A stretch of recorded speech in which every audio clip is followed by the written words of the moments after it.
next update is Ongarbayev versus Irakli has been cancelled. So now John Brzenk said that he wants to face Irakli. John said that he wants to face him. Who do you think is going to win in this match, John or Irakli? John. And the reason I'm saying that is because John, like Irakli, is one of the, he's super elite and such a clean top roller, such a strong hand.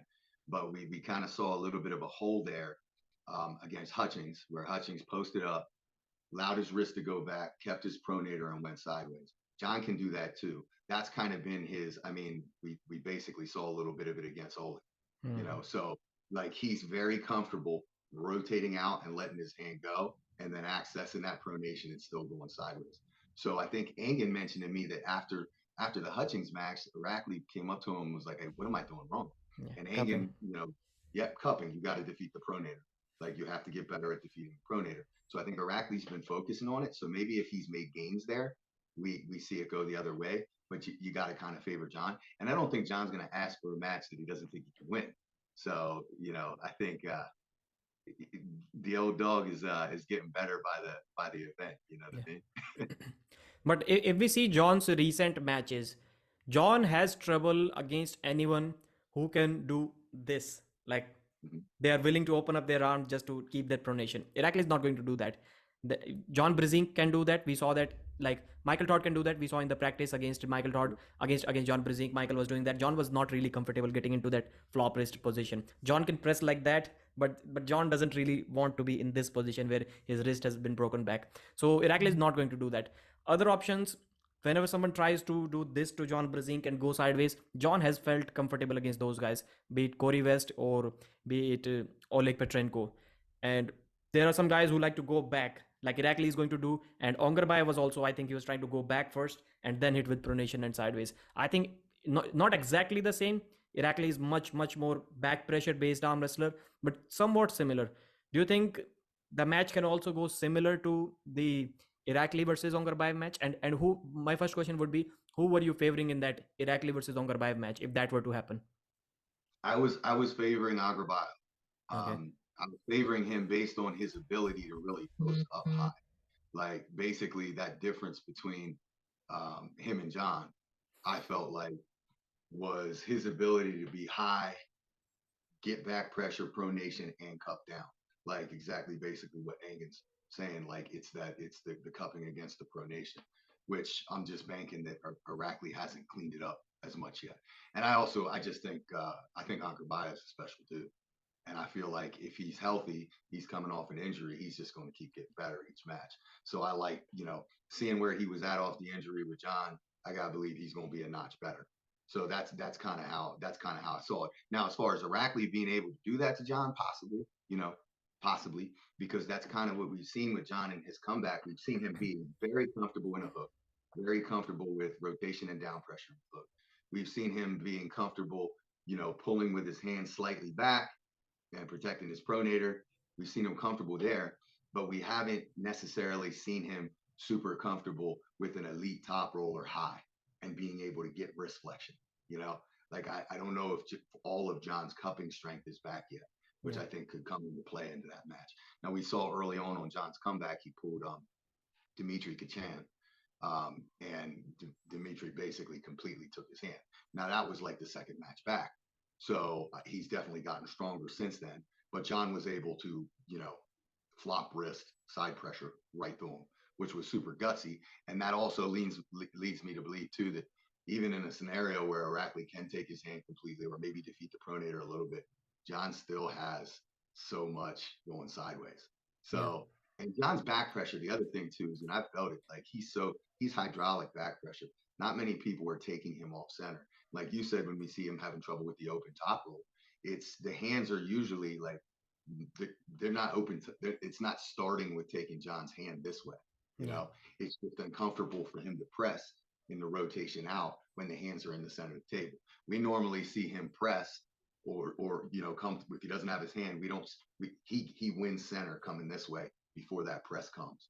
That press comes when he can transition his shoulder behind it. And against the King's move, you got to kind of go across the table to do that. And I don't think John's comfortable there. Mhm.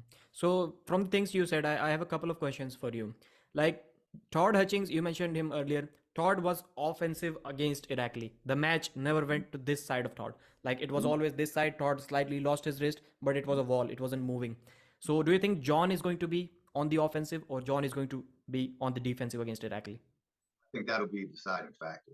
I do think John will probably crowd center, and he'll probably load up nicely. You know what I mean, to prepare for that. But Mhm. as long as John's pronation is protected, even if it goes off to the defensive side a little bit, if that rotation comes with it, even if the hand goes back, he's still comfortable. You know what I Mhm. mean? He can go a few degrees this way. Yeah. Where I think Todd's more shoulder driven. You know, Mhm.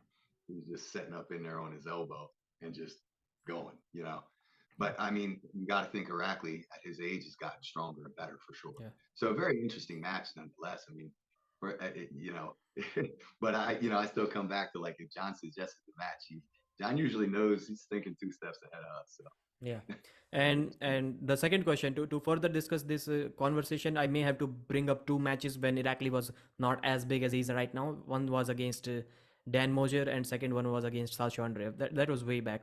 But you also mentioned hooking part. So do you really think in this match? I'm not saying that you did say that, but my question is, do you think Irakli can be hooked by John Brzenk?